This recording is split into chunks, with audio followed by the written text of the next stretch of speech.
Ang sarap-sarap ng linuto ko ngayon, guys. Udong with kalabasang puti with sardines. Ang linagay ko lang dito na mga lamas, yung bawang sibuyas dahunan at yung chili espada.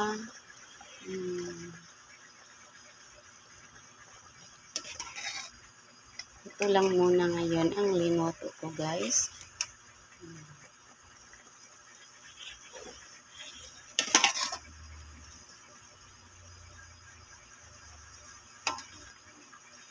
Ang kalabasang puti ko, guys, galing po sa garden ko.